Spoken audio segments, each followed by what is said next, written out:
Amigo de boné preto, qual é o seu nome? Carlos, você está conseguindo ler legal? Ah, então tá bom. O som está legal também? Está ouvindo bem? Então vamos lá. Boa tarde, boa tarde. Estamos aqui para mais um papo, mais um encontro, né? E eu vou começar então pelas apresentações. Ó. Eu sou o Creteu.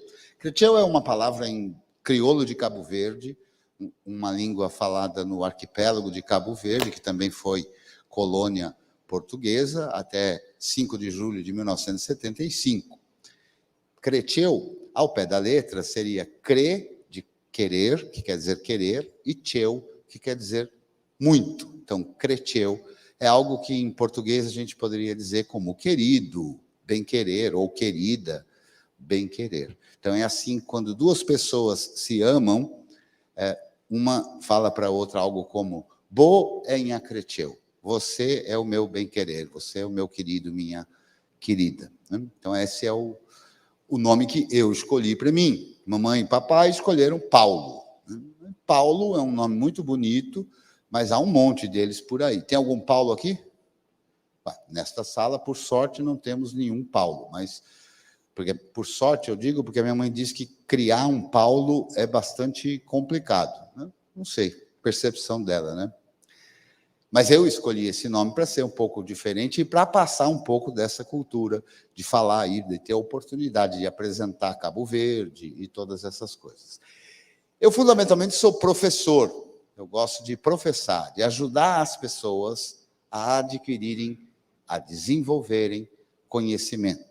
Professor, para mim, não é aquele que ensina, ou seja, aquele que detém o conhecimento e transmite o conhecimento. Não.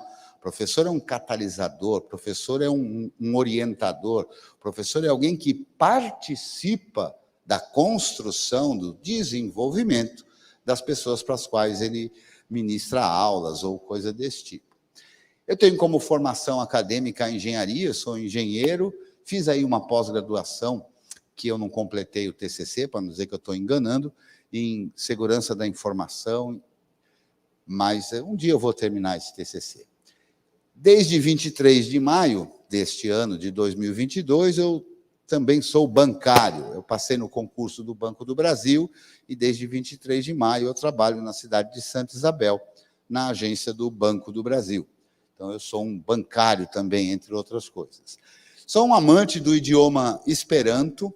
Esperanto é um idioma artificial, no sentido de que ele foi criado por um ser humano, lá em 1887, com a proposta de ser um idioma.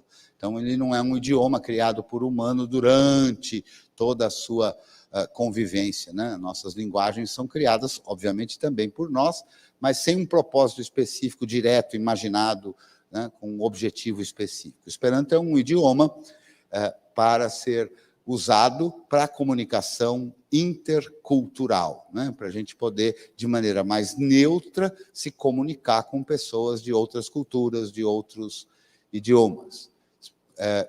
A gente, quando estuda Esperanto, sempre acaba fazendo essa pergunta.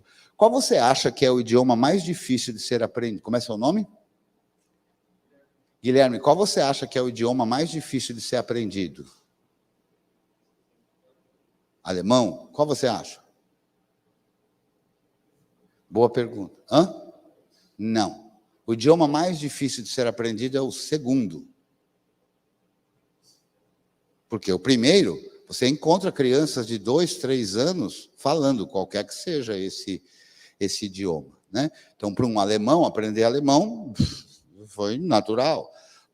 Mas para alguém que não aprendeu alemão lá quando era criança, aprendeu outra língua qualquer, ele quiser aprender alemão, vai ser bastante difícil, porque é o segundo idioma. Então, o segundo idioma é sempre o mais difícil. Dentre os idiomas segundos mais difíceis, talvez o Esperanto seja um dos mais fáceis, né? Um jovem, uma jovem que se dedique um pouquinho todo dia, em 3, 4 meses, fala Esperanto. Nenhum outro idioma você consegue isso, com certeza. Por quê? Por conta de uma série de características que a linguagem pensou para ser, em primeiro lugar, regular. Segundo lugar, sem exceções. Esperanto não tem exceções, como tem em qualquer outro idioma. Por quê? Porque ele foi pensado com um propósito específico. Então, é legal de conhecer isso aí. Sou um aficionado do cubo mágico, né? Tem um aí na minha mochila, inclusive. E, mais do que isso, aqui, uma pessoa que é ativista do movimento software livre. Eu gosto, usufruo, colaboro com o conhecimento livre. Todo mundo sabe aqui direitinho o que é software livre? Você sabe o que é software livre? Mais ou menos. E você? Fala para mim o que é software livre.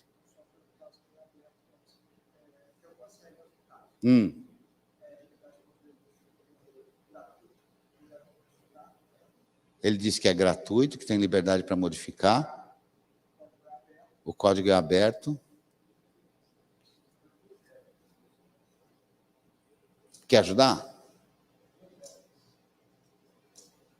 Então vamos lá. Software livre. Um software livre é qualquer software que, em sua licença, porque todo software tem uma licença, que garante 4 princípios que são chamados das liberdades essenciais dos usuários. Ok? Então, um software livre é um software cuja licença garante as 4 liberdades essenciais dos usuários. Isso é a definição estrita do que é software livre. Tá, mas o que são essas 4 liberdades essenciais? As 4 liberdades essenciais são a liberdade 0, a liberdade de poder usar o programa, o software, para o fim que você desejar. Você pode usar para o que você quiser. Essa é a primeira liberdade essencial, a liberdade essencial número 0. A liberdade essencial número 1 diz que, se você desejar, você pode estudar o código, ver como aquilo funciona e, se desejar, modificar para que aquilo funcione de uma maneira que seja mais adequada para você, se você quiser. Essa é a liberdade essencial número 1, a liberdade de entender e modificar.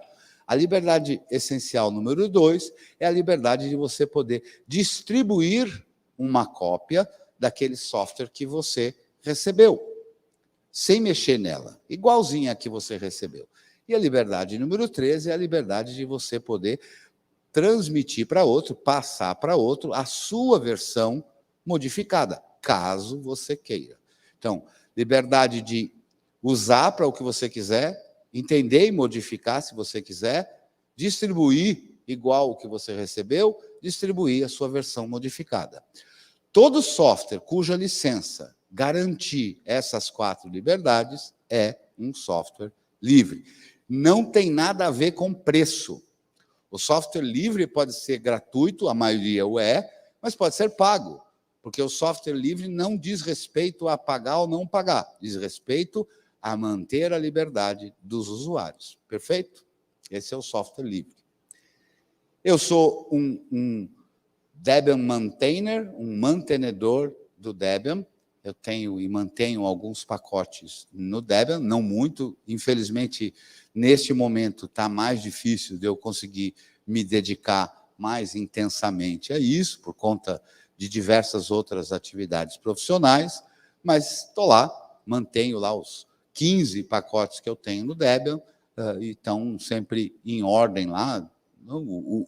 O desenvolvedor do programa atualiza o programa e eu tenho que fazer um trabalhinho para recolocar aquela atualização, o novo pacote que contém aquela atualização no projeto Debian. É isso que faz alguém que colabora e mantém pacotes no Debian. Repare, e eu acho que isso é importante, eu gosto sempre de falar nesse slide, que toda vez que alguém pede para você se apresentar, na verdade, você conta um pouquinho da história da sua vida. Você fala sobre as escolhas que você fez na vida. O que eu escolhi fazer como atividade profissional, o que eu escolhi ter como valores, né? Com uma construção, obviamente, coletiva, mas, quando a gente se apresenta, a gente diz um pouquinho das escolhas que a gente fez na vida, de tantas outras possíveis escolhas. Neste Latinoair, eu tenho promovido a ideia da gente se abraçar, fazer um abraçaço aí, porque está todo mundo Para aqueles que estão vindo pela primeira vez, então, imagino eu, porque eu perguntei antes de começar a gravação se estavam gostando, né? Então, e foi unânime de que estão gostando, então é assim, vocês vão perceber nos próximos, caso vocês tenham a oportunidade de vir, como esse espaço é agradável. Então, de novo, eu quero agradecer toda a equipe do Latinoair, sempre o agradecimento é em nome do papai do Latinoair, o Ciríaco. Obrigado de novo, é uma honra estar aqui, agradeço esse convite e agradeço a participação de vocês aqui, e agradeço aqui o Renan e a Fernanda, que estão aqui na técnica. A gente teve um probleminha inicial aí, mas a gente resolve tudo, não é, Fernanda? Porque a gente tem que ser na base da adaptação mesmo. Essa me parece que é a ideia, e essa me parece que é uma marca do Latinoair, da adaptação. A gente vai aqui, né? Esse evento é um evento muito diferente de qualquer outro que eu já tenha ido, justamente por conta de diversidade, por conta de trazer e acolher aquele que está chegando agora, né? Por conta de aqui a gente repudia um tratamento que seja ostensivo com quem está chegando agora. Não tem pergunta boba, não tem conhecimento que não possa ser contribuído, né? Essa é a ideia do Latinoair, então o Latinoair merece todo o mérito e, enfim, Latinoair é muito da hora. O que eu vou falar aqui hoje? Bom, eu vou falar de um assunto que é técnico, tá? Então, eu vou tentar ser o mais abrangente possível para que você consiga compreender e aproveitar desta conversa, mesmo que você ainda não tenha o conhecimento técnico mais aprofundado. Mas para quê? Para dar uma ideia de como é que as coisas funcionam e de tantas coisas que a gente tem possibilidades de fazer à medida que a gente entende como as coisas funcionam.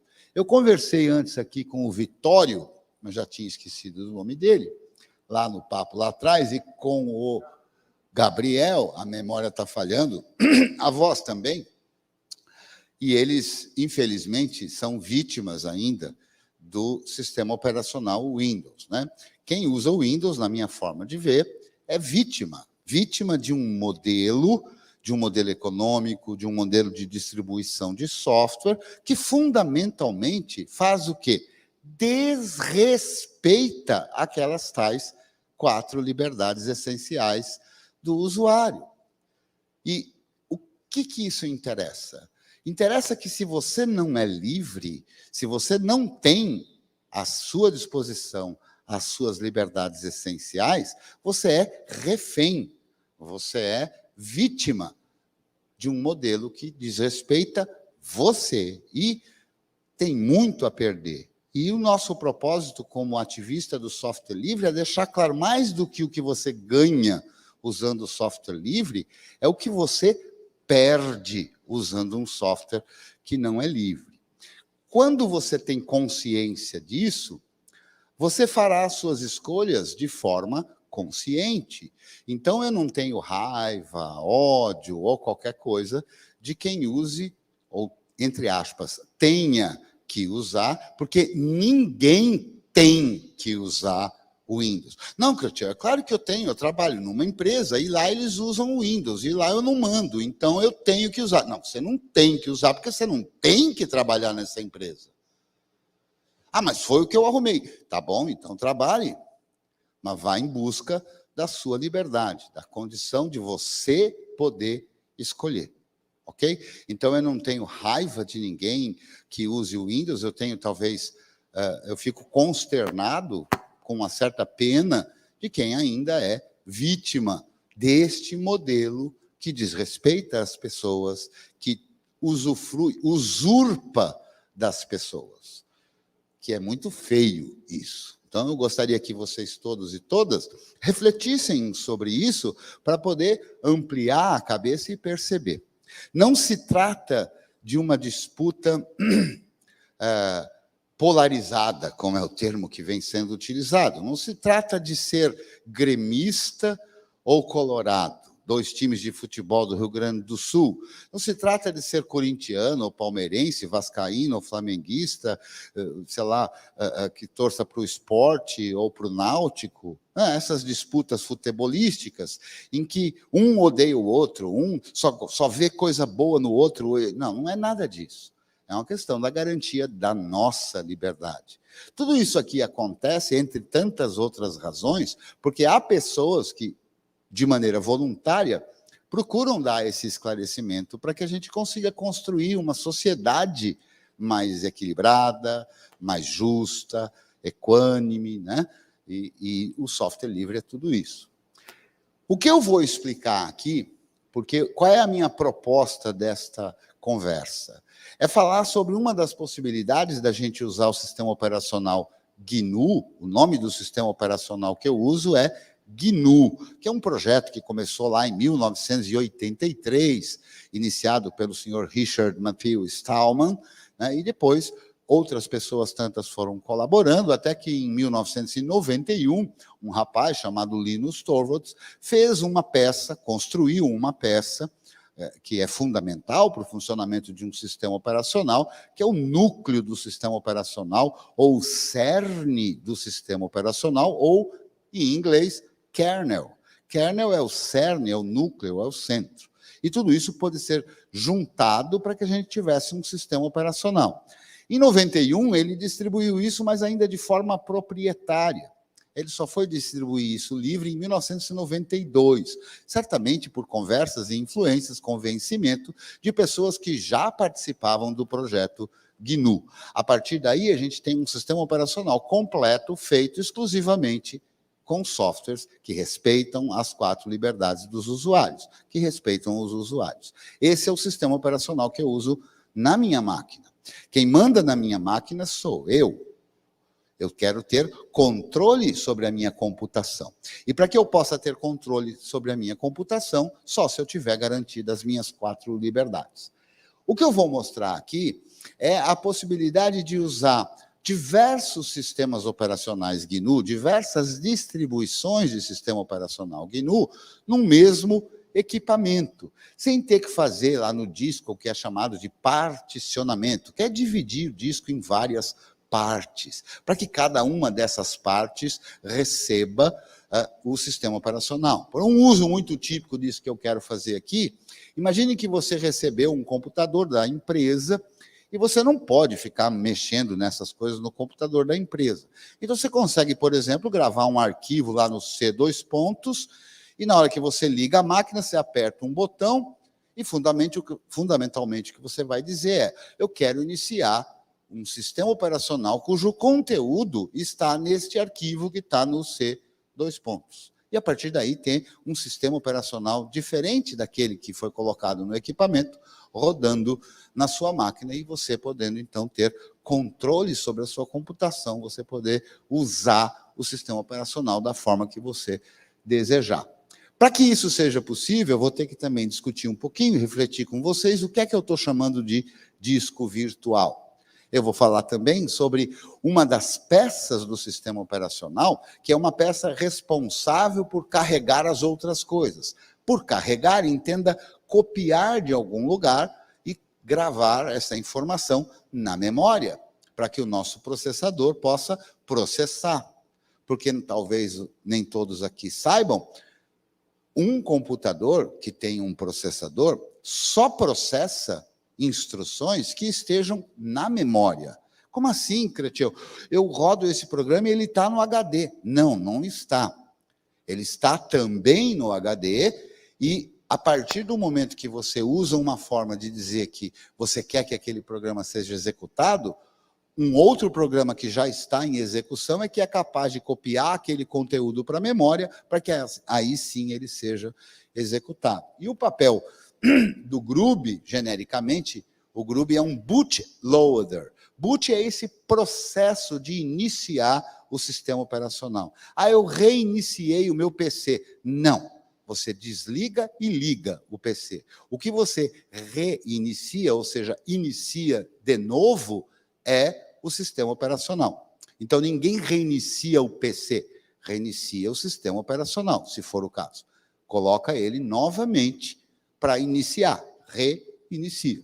Embora muita gente fale, formatar PC, lá na conversa vocês falaram isso, ninguém formata PC. Você formata um espaço num disco.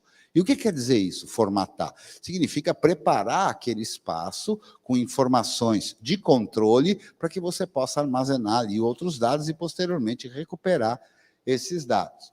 O Grub, então, é um bootloader, o cara que é capaz de carregar a primeira parte do sistema operacional para prosseguir o momento. E eu vou fazer uma descrição hoje aqui não tão prolongada, mas só para a gente ter uma ideia de quais são essas partes, independente do sistema ser o GNU ou ser outro, né? Eu vou falar de um cara chamado init RAM, que também é um disco virtual, e sobre um sistema de iniciação. Num GNU, em outros sistemas operacionais também, existe um programa que é o programa responsável para colocar em funcionamento cada uma das coisas que a gente quer que aquele sistema tenha funcionando, e a partir daí eu possa ter uma pessoa, se for o caso, num computador pessoal como o nosso, a gente sempre imagina que tem uma pessoa por detrás da tela, uma pessoa que vai interagir com aquele sistema e escolher, em determinado momento, certos programas que vai utilizar. Como é teu nome? Pablo, você está com a camisa do Debian aí? Deixa eu dar uma olhada aqui. Eu saí da tela aqui. Ó. Não, tá bom. Tudo bem. Está com GNU, já é bem legal, né? Então, é assim, quando a gente ainda usa só o Windows, a gente imagina, e eu falo sempre assim, a gente imagina, porque eu, felizmente, estou livre do Windows há 23 anos.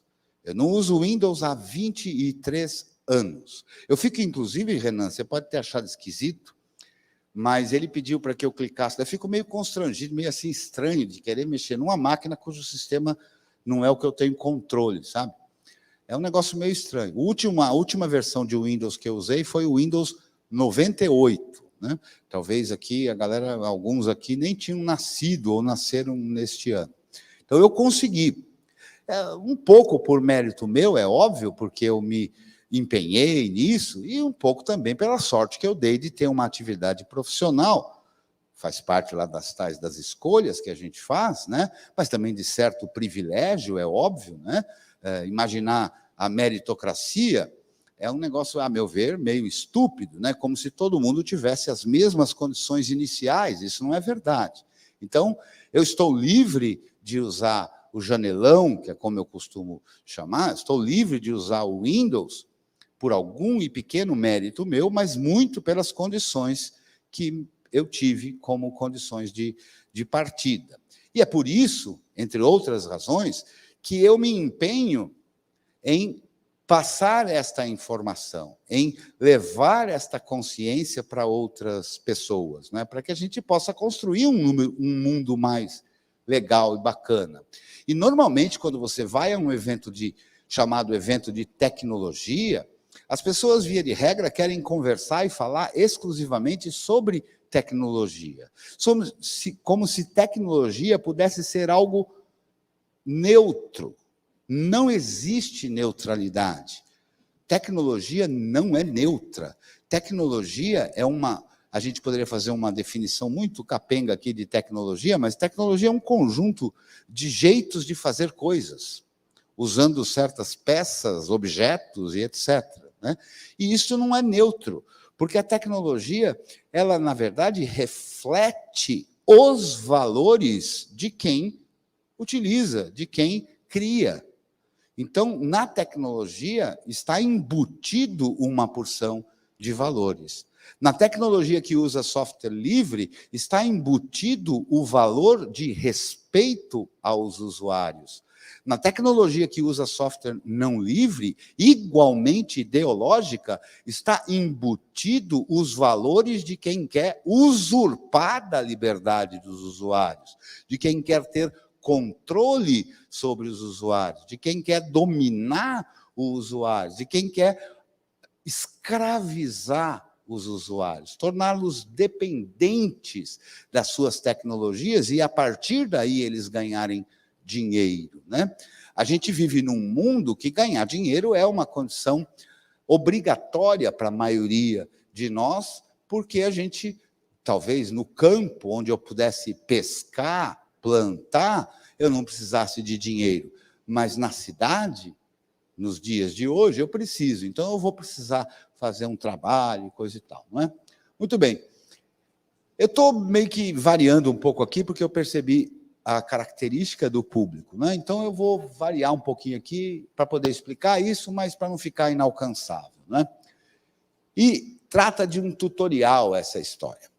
Esta ilustração que eu tenho aqui é uma ilustração para poder explicar o processo de boot que acontece numa máquina, especialmente se no dispositivo de armazenamento dessa máquina, também conhecido como HD, a gente tem um sistema, os arquivos de um sistema operacional chamado GNU. Essa ilustração serve para a gente ver que o processo de carga do sistema operacional, carga significa copiar na memória para colocar em execução, tem várias etapas. Na minha máquina, quando eu ligo a máquina, tudo isso que está nessa ilustração demora algo em torno de 17 segundos para ocorrer, que é desde o momento em que eu energizo a máquina, ligando a máquina, até o momento em que eu consigo, usando algum dispositivo de entrada, como um mouse, um teclado, e um dispositivo de saída, como uma tela, um monitor, poder interagir. Ok? É isso que a gente faz na carga de qualquer sistema operacional. No janelão, não é diferente. Estas etapas, a etapa de ligar o computador, um monte de coisas acontecerem, até eu poder interagir com o computador. Para muita gente que usa o Windows é aquela tela gráfica, como se o sistema operacional fosse a tela gráfica. Não, a tela gráfica é só uma das possíveis formas de interagir pelo sistema operacional e usufruir dos recursos computacionais de um equipamento. É uma das formas. Porque a gente pode ter, e tem, ou vocês acham que os computadores que tem no Google têm uma tela gráfica, cheio de íconezinhos? Ah, deixa eu colocar o Gmail para funcionar. Opa, dá um duplo clique. Não é assim. Servidores que estão espalhados por todo o planeta aí não tem tela gráfica, não tem uma interação direta com o usuário. A interação direta com o usuário ela acontece no nosso desktop. O janeleiro, que é a pessoa que ainda está presa a isso, que foi tema da minha palestra anterior, aliás, você encontra aqui na página do Latinoware, né? Foi no dia hoje é 2, né? No dia 2 de novembro, você vai encontrar aí, foi na Sala Paraguai, acompanha lá se você quiser. A palestra fala sobre como se libertar da janelagem, não é? Então, essa é a ideia de você conseguir entender cada uma das partes para poder resolver problemas lá na frente, mas também para enxergar novas possibilidades de uso. Quando a gente entende como uma coisa funciona, quando a gente entende as partes que compõem alguma coisa, a gente tem condição de pensar novos usos. E isso é desenvolver. Desenvolver, ou como a gente gosta de chamar, hackear, o trabalho do hacker, é pensar em novos usos para as coisas que estão por aí.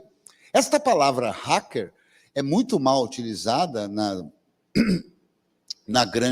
imprensa grande e em outros lugares, como alguém que tem acesso a computadores de maneira ilegal ou ilegítima. Não, o hacker é aquele que faz o hack, que é aquele que faz o uso inteligente, diferente, especial de um objeto que não foi pensado para aquilo, de um programa que não foi pensado para aquilo, de uma tecnologia que não foi pensada para aquilo. O exemplo mais simples, a meu ver, de entender um hack é assim, imagine, aqui tem algum cesto de lixo?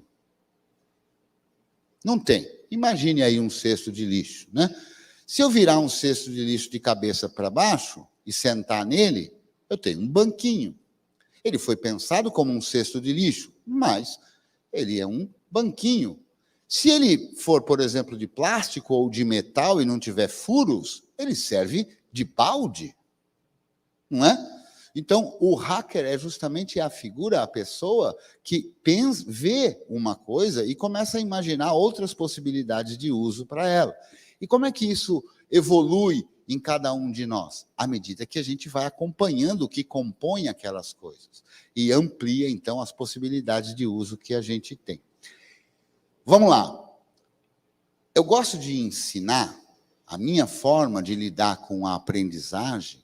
O ensinar é participar da aprendizagem do outro, é fazendo o que eu chamo de modelo mental. Eu li em algum lugar dessa forma, né? Não sou um estudioso da pedagogia, nem da epistemologia, mas o modelo mental, ou seja, você tentar fazer um desenho, uma figura, alguma coisa que represente aquele objeto de estudo, de maneira analítica, ou seja, separando as partes que o compõem e também entendendo como é que cada uma dessas partes se interrelaciona. É assim que a gente vai entendendo como as coisas funcionam. A partir do momento que a gente vai entendendo como as coisas funcionam, a gente pode pensar em novos usos ou resolver problemas, porque, felizmente, as coisas, em algum momento, param de funcionar. Aqui nesta sala, e aqui nesta sala virtual, muito provavelmente, há muita gente que ou trabalha, ou quer trabalhar, resolvendo problemas. A gente serve para resolver problemas. As máquinas têm uma dificuldade muito grande de resolver problemas. As máquinas simplesmente implementam, põem em execução uma maneira de resolver problemas, que foi feita por um ser humano, criando um método de como resolver esse problema, e na computação a gente chama isso de algoritmo, e depois uma pessoa precisou escrever aquilo para que um computador fosse capaz de colocar em execução aquele algoritmo, aquela forma de resolver problemas. Essa é a ideia da computação. Mas, felizmente, para o emprego da maioria de nós, as coisas, em algum momento, param de funcionar. E isso é muito bom para quem precisa ganhar dinheiro através dessa história. Não é? Por quê? Porque aí tem uma pessoa, né? Madruga está aqui e ele demorou a chegar aqui porque ele estava resolvendo um problema. E por que ele é contratado? Ou qualquer um de nós? Porque ele é um ser humano que é capaz de identificar, entender como as coisas funcionam e descobrir qual é a pecinha, qual é o parafuso que está solto, o que é que está faltando. Até ontem funcionava, hoje não funciona mais. Não, funcionava até ontem, aí do nada, que é uma coisa que a gente ouve muito, parou de funcionar, né? Do nada, né? Parece que a computação, nessa forma de pensar, é caótica, né? Não tem explicação, né? Tudo bem, num primeiro momento, a gente não sabe por que aquilo não está funcionando. Mas não foi do nada. Alguma coisa mudou. E o trabalho de quem trabalha resolvendo problemas é descobrir qual a coisa que não está de acordo, qual a coisa não está mais funcionando, para corrigir esta etapa e aí ter tudo novamente funcionando. E nada melhor do que um ser humano para fazer isso, né? Então, quem trabalha com tecnologia, em boa parte das atividades, é um solucionador de problemas. Então, neste modelo mental, eu vou explicar aqui o boot, a carga do sistema operacional.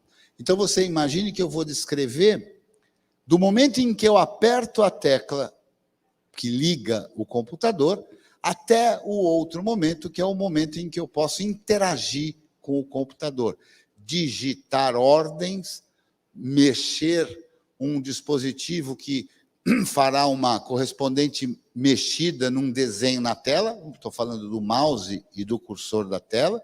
A gente fala, meu mouse está parado. Aí eu digo, mexe o mouse. Não, mas eu mexo e ele não mexe. Não, ele mexe. Quer ver? Joga ele no chão, vê se ele não quebra. O mouse não trava. O que eventualmente pode não acontecer é você mexer o mouse de posição e, embora você espere que uma setinha na tela também mude de posição, isso não aconteceu. Mas o mouse não trava, não tem como travar mouse, né?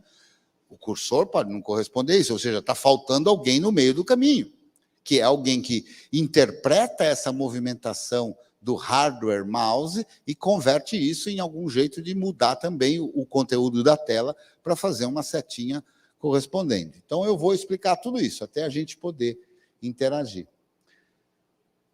A primeira coisa que acontece, eu não tenho como apontar aqui, né? Não me preparei para apontar. Você consegue apontar, Renan? Então, aponta ali no post. Põe a mãozinha no post. Aí. Essa é a primeira etapa. Quando eu ligo o computador, eu energizo a placa principal dele, também conhecida como mainboard. E nessa placa principal tem uma porção de circuitos que executam umas rotinas meio que de manutenção, chamada POST, Power On Self-Test, ou o autoteste de ligar.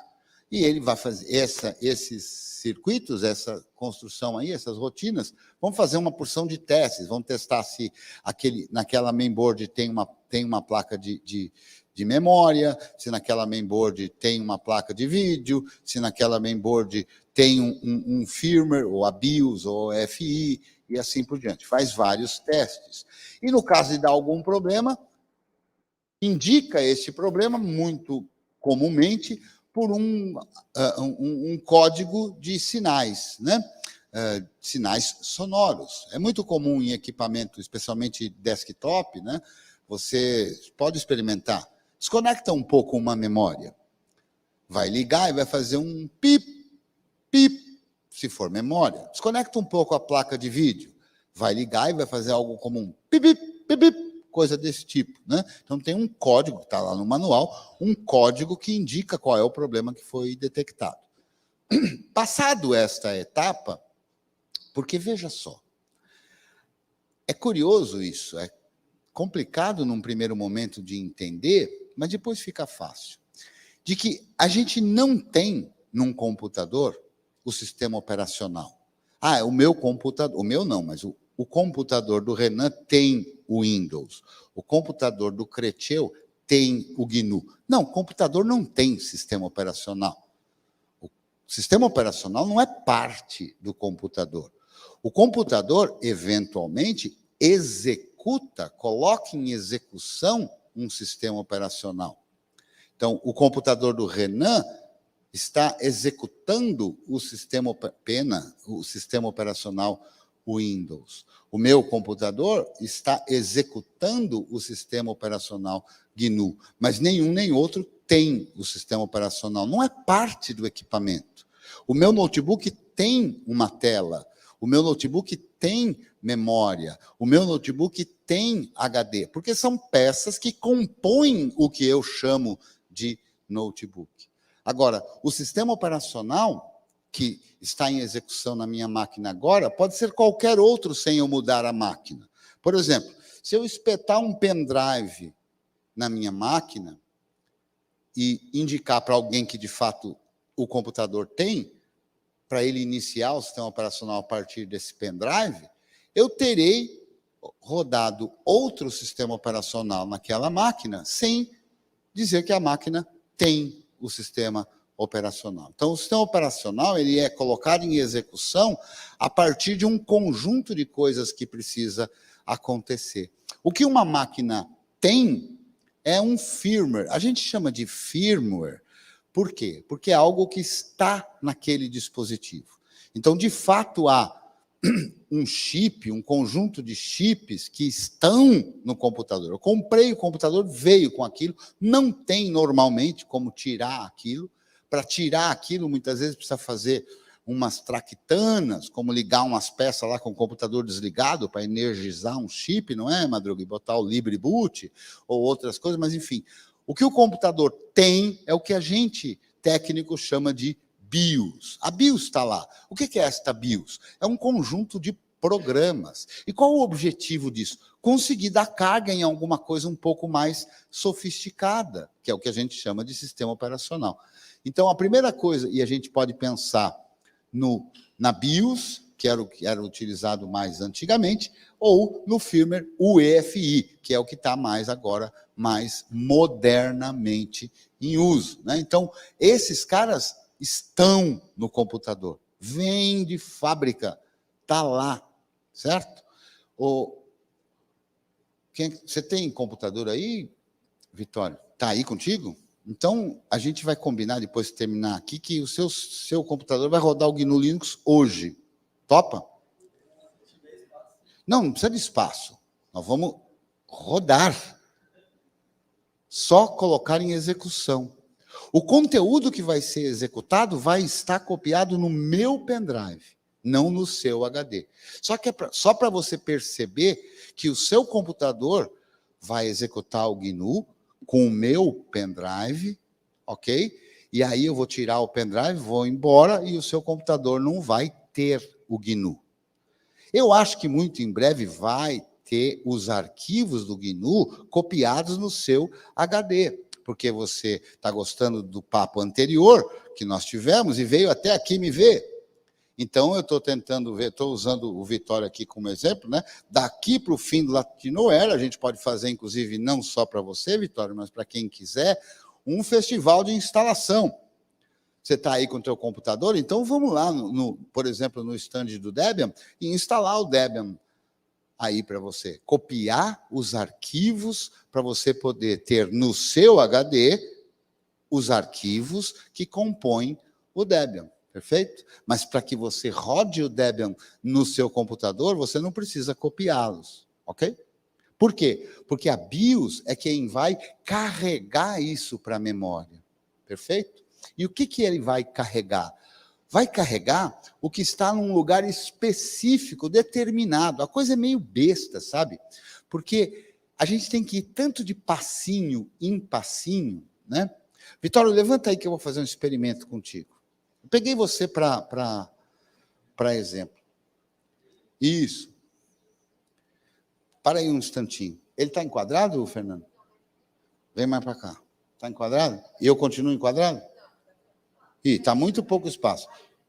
Muito perto. Ah, mais para trás. Eu estou no limite? E ele? Eu quero ficar o mais longe possível dele.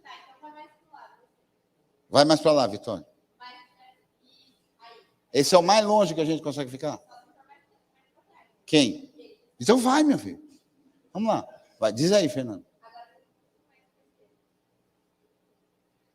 Isso. Tá bom? Não, tá bom?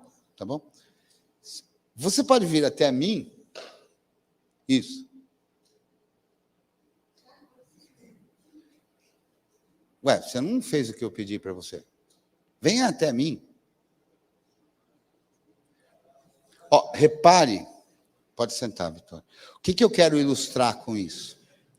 Que o Vitória é uma pessoa inteligente assim como eu. E quando eu dei uma ordem, na brincadeira, não é, Vitório? Para ele vir até mim, eu não precisei indicar, Vitório, levante o pé direito. Agora, levante... Não, eu não precisei indicar disso. Vim até mim, venham a mim... Não é por aí.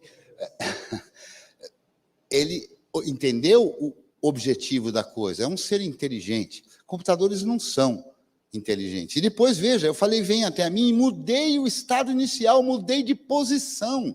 E ele acompanhou essa posição. Tudo isso ele tirou da cabeça dele, sem que eu tivesse que ordenar, entre aspas, isso. Um computador não faz isso. O computador age estritamente com aquilo que a gente falou. E é por isso que esse processo de boot precisa passar por todas essas etapas. Então, está programado e definido nesta parte que vem no computador, que é a BIOS, que é o FI, onde ele deve procurar o próximo passo. Em que lugar, efetivamente, em que endereço de memória ele deve procurar para a próxima etapa que ele vai fazer. Então, quando a gente quer controlar como as coisas vão acontecendo, a gente vai usar um sistema operacional que já esteja em algum lugar para ser capaz de dizer, é aqui que eu vou gravar tal coisa. Por quê? Porque eu sei que lá, quando eu ligar o computador de novo, ele vai buscar aí. Essa é a ideia. O bootloader é isso. O bootloader é um programa que a gente grava, é um código que a gente grava em um determinado lugar que a gente de antemão sabe que é lá que esta outra parte vai procurar por ela. Então, aqui tem todas as etapas. Repare que tem uma porção de seta, porque a gente tem várias possibilidades em máquinas diferentes. Então, olha só, a BIOS antigona, ela procurava num local específico de um disco chamado MBR, que são, na verdade, os primeiros 512 bytes desse dispositivo, também conhecido no passado por trilha zero ou por primeiro setor. Repara que tudo isso, Vitório, no janelão é idêntico, tá? Não mudou nada. É lá que tem que estar escrito o programa que este firmware colocará em execução, para que a coisa consiga progredir. Aí o que faz esse pedaço? Esse pedaço é um bootloader, mas é um programa muito pequeno. Nesses 512 bytes, só 446 são para esse pequeno pedaço de programa. Então, é um programa que tem 446 bytes, é muito limitado. Então, ele não dá conta de carregar o sistema operacional. Ele vai, na verdade, carregar um outro pedaço dele mesmo, não idêntico a ele, mas parceiro dele, que aí é um programa maior, que aí eu consigo dizer uma quantidade de endereços maior para que aquilo possa ficar lá e colocado em execução. Esse é o papel do bootloader.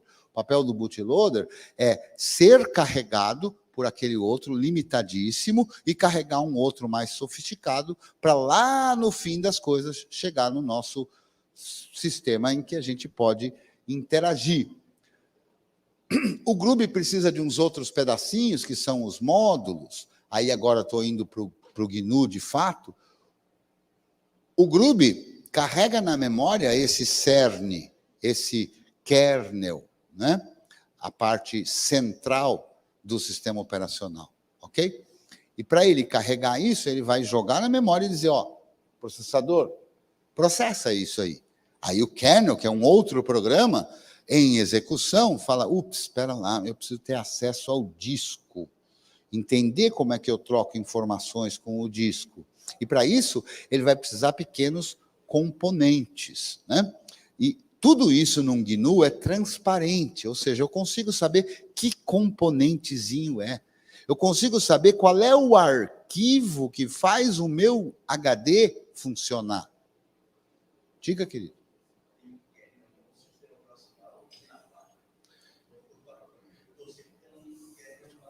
Eu repito a pergunta. A pergunta, como é teu nome? Douglas. O Douglas falou, tem um kernel na placa ou um kernel só é do sistema operacional? Ou nos dois?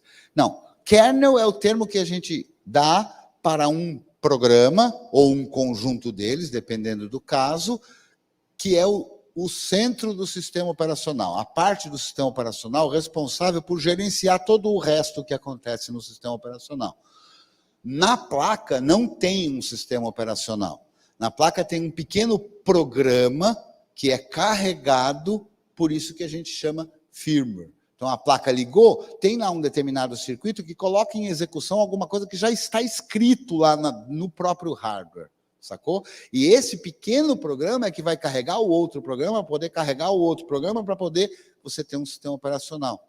Porque no sistema operacional, muitas coisas acontecem com a aparência de simultaneidade, não é? Eu consigo, enquanto estou ouvindo uma música, estou também fazendo o upload, enviando um arquivo, estou também processando uma conversão de imagens, um monte de coisas acontecendo simultaneamente, ou com a aparente simultaneidade. Na verdade, porque eu tenho um programa que está gerenciando tudo isso, né? É diferente de uma atividade que tem um indivíduo só. O kernel, ele faz assim, processador, processa esse cara aqui. Processador, agora é esse aqui. Processador, agora é esse aqui. Ele vai parando, e cada um vai sendo executado de pouquinho em pouquinho, mas esse período é tão curto que a gente tem a impressão que está tudo acontecendo com simultaneidade, mas não está. Então, quem faz essa gestão é o kernel, é o núcleo do sistema operacional. E de onde ele veio? Por exemplo, se a gente está falando de um desktop, de um notebook, ele veio do HD. Perfeito? Tudo bem? Está claro isso? Então, todas essas são as etapas para que a gente tenha lá no fim. Então, eu só vou fazer agora uma descrição mais rápida, que eu estou vendo que o pessoal já está entrando, que a gente já está chegando no final, não é, Fernando? Então, olha só. A BIOS carrega esse programa que está no primeiro setor do disco e ele carrega o bootloader. O bootloader carrega o kernel na memória. E o bootloader diz, kernel, roda aí. Processador, roda a partir do endereço tal de memória que foi onde eu gravei o kernel. E aí esse kernel roda e faz todo o restante. Que restante é esse? Esse restante é colocar os programas que a gente chama de serviços que a gente quer que sejam executados. Então, veja só, quando você liga um desktop normal, quando você enxerga aquela tela gráfica para você colocar o seu nome de usuário e a sua senha, o sistema operacional já está em execução. E está rodando em execução um serviço, que é o serviço que vai solicitar de você o usuário e a senha. Ok?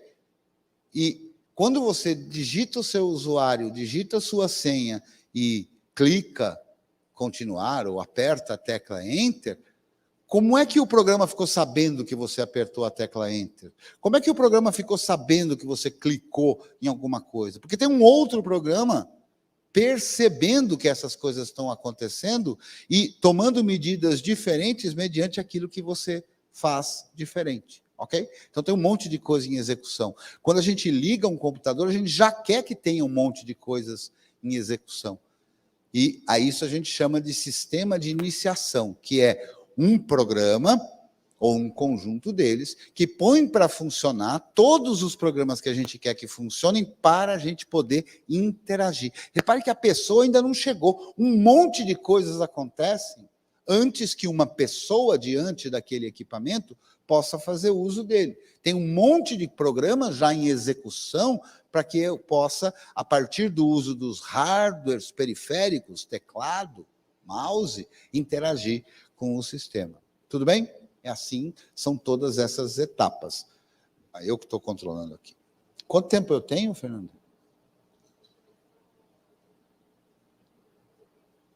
Uma e 10? A gente começou? Deve ter. Você que fala. Se tiver que ficar falando aqui até as 8 da noite, eu falo. Nem que seja sozinho, né? Imitando o que o Clóvis de Barros Filho, filósofo brasileiro, a quem eu tenho um respeito imenso, fala, é assim, é impressionante como eu entendo tudo aquilo que eu explico.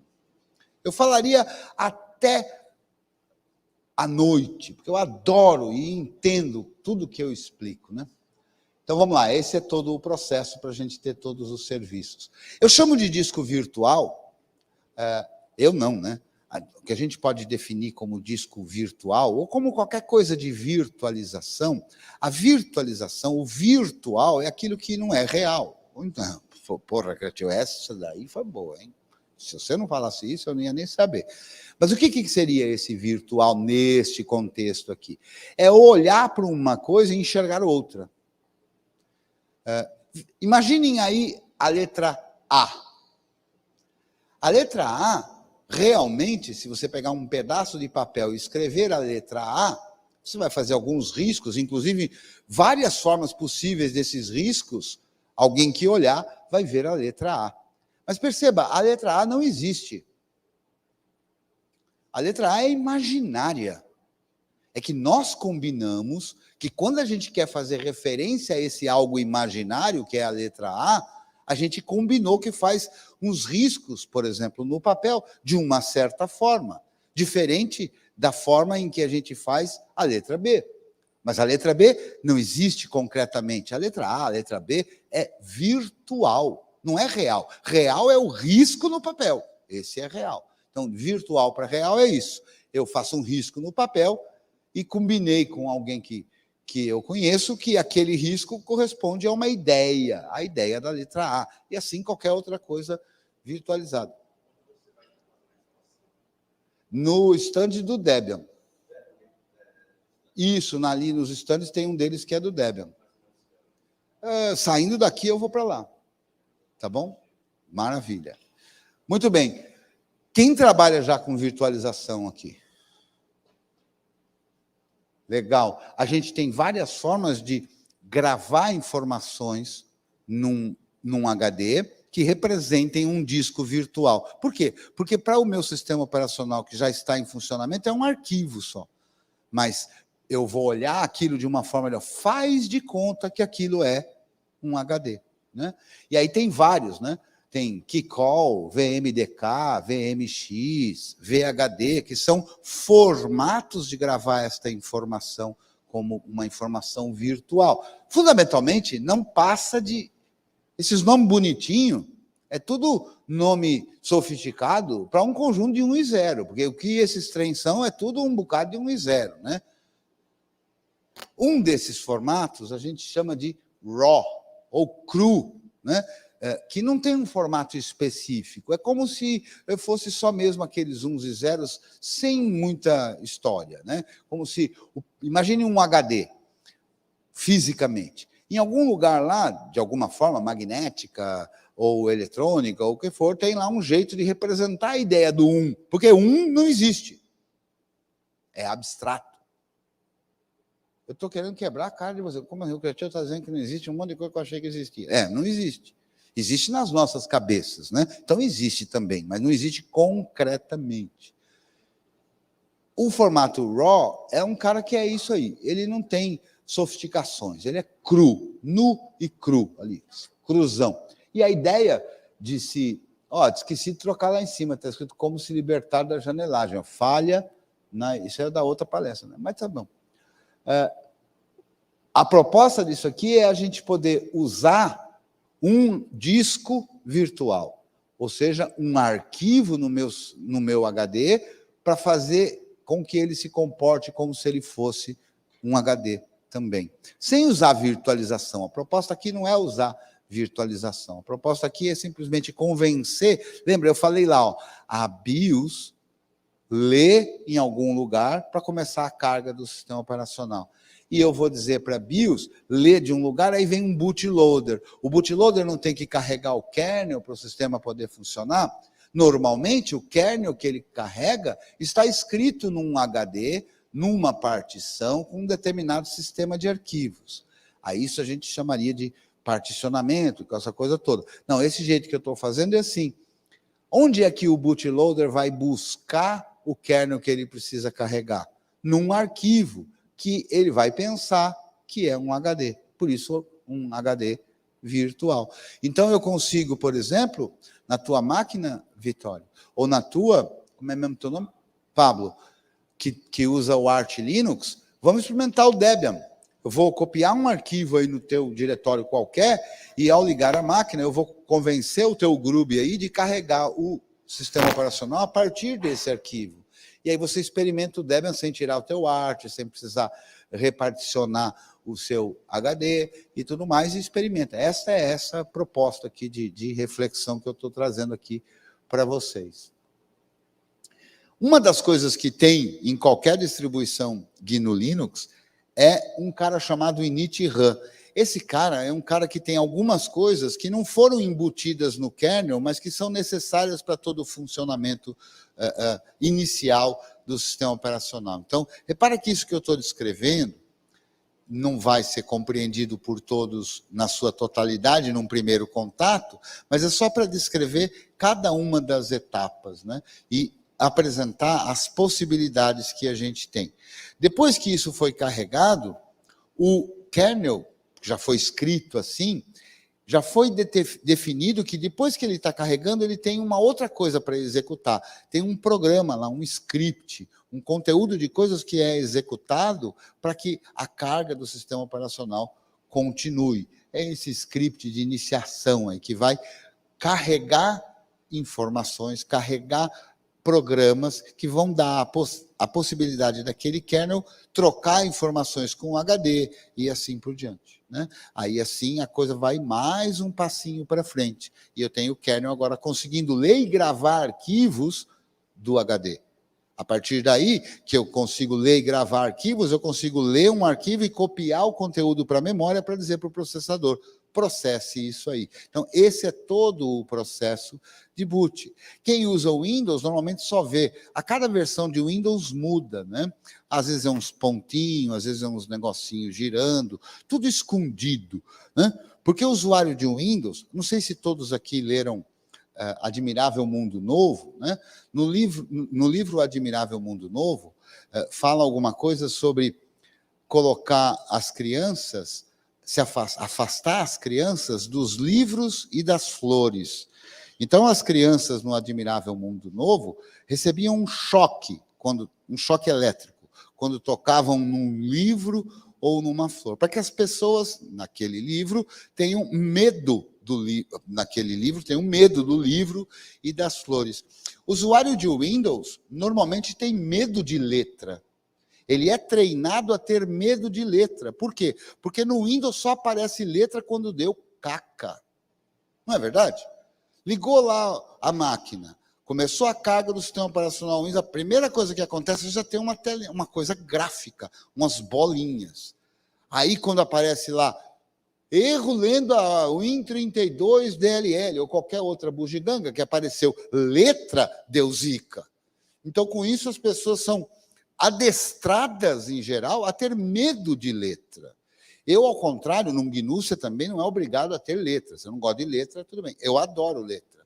Então, quando eu ligo a minha máquina, vem um monte de letrinhas. Por quê? Porque essas letrinhas vão me informar o que está certo e o que não está errado.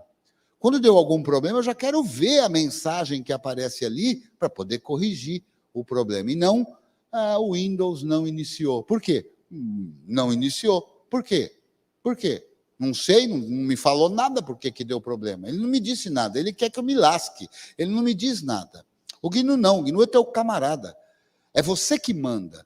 Portanto, qualquer coisa que ele não consiga fazer, ele vai dizer, desculpa, velho, não deu, eu não consegui fazer isso aqui. Isso se dá através das letrinhas, para que a gente leia e entenda o que está acontecendo.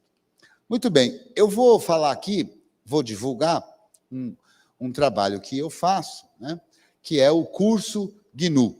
O curso GNU tem duas modalidades diferentes. Tem uma modalidade que está aqui no YouTube, no meu canal, se você estiver assistindo este vídeo pelo meu canal, ou no meu canal, mas se você estiver assistindo pelo canal da Latinoware.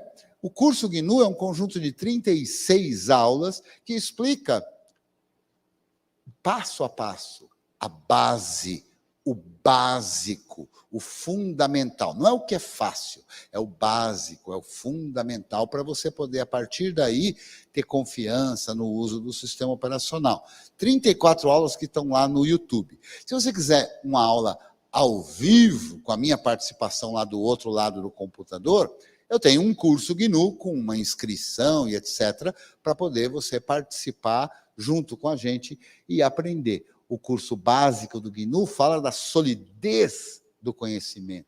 E, é óbvio, vai ser exigido de cada um que queira evoluir, aprender e passar a poder usar o sistema operacional com confiança, a dedicação, as práticas. No curso GNU que eu ofereço, a gente tem aulas ao vivo aqui com o software livre de videoconferência, o Jitsi, né? 2 vezes por semana, explicando conceitos, funcionamentos, tirando dúvidas e tudo mais. E depois, no sábado, a gente tem o que a gente chama de laboratório, onde a gente faz experimentos, testes, tira dúvidas e tudo mais. Fora tudo isso, a gente tem, como aqui, uma tela em que eu estou mexendo lá num terminal para mostrar alguma coisa, para ensinar algum conceito ou para fazer algum experimento, né? Cada um dos alunos e alunas inscritos no curso tem a possibilidade de assistir às aulas e participar das aulas ao vivo. Cada um desses alunos vai receber o vídeo de cada uma dessas aulas para assistir quanto quiser, para compartilhar e etc., porque o conteúdo que eu desenvolvo é livre, né? E aí você pode assistir quantas vezes você quiser, outras vezes e tudo mais. Além disso, eu distribuo os slides das apresentações e tudo, e também a gente tem um grupo no Telegram, justamente para dar o apoio, o suporte, o tira-dúvidas, e mais do que tudo isso. Cada uma das turmas que eu vou fazendo, eu vou colocando nesse grupo os alunos e as alunas. Então, a gente já tem uma comunidade aí de pessoas que fazem parte do curso que estão lá à disposição para trocar informações com cada um dos participantes. Quem se inscreve num curso que eu faço, assiste se quiser, essa é a terceira turma do curso GNU neste formato, aos vídeos das aulas do primeiro e do segundo, da primeira e da segunda turma. E se você quiser fazer parte da terceira turma, você terá acesso aos vídeos da primeira e da segunda e poderá participar da quarta, da quinta, da sexta, de quantas turmas existirem aí, né? Tudo no objetivo da gente construir conjunta e coletivamente o conhecimento. Se você tiver muito ruim de grana nesse momento e não puder colaborar e participar, né, com a inscrição, não tem problema, tem lá no YouTube. No YouTube tem lá um monte de conteúdo com a mesma ideia do curso GNU, mas os vídeos no YouTube são mais curtos e não tem a interação que tem na aula, tá? O valor da inscrição é bastante simbólico, eu diria, se você for comparar com outras coisas. Para você ter mais informação sobre isso, acessa lá, salsa.debian.org/creteu/curso GNU. Ali tem todas as informações de como você faz e se você tiver alguma dúvida sobre como participar da edição desta terceira turma do curso de GNU, que começa agora, segunda-feira, dia 7 de novembro. Qualquer dúvida que você tiver sobre isso, pode me procurar, creteu@gmail.com ou @creteu no Telegram. Como eu não gosto de passar o tempo dos outros, eu vou encerrar aqui, só abrindo espaço para uma ou duas perguntas, caso vocês tenham, e aí eu vou lá para o stand do Debian, para quem quiser, e vamos experimentar lá, Vitória, para quem quiser experimentar ou, eventualmente, até instalar na sua máquina, se você puder, ou em outras, para quem puder. Beleza? Alguma dúvida? Sem dúvidas? Tem problema. Então, muito obrigado pela tua audiência, muito obrigado pela participação de todas e de todos, muito obrigado, Renan, muito obrigado, Fernanda, muito obrigado de novo, organização do Latinoware. Se Deus quiser, em 2023, a gente está aqui de novo para esse congraçamento, e quem sabe boa parte desse pessoal que está aqui hoje já esteja integrado e volte aqui. Obrigado, gente, até a próxima.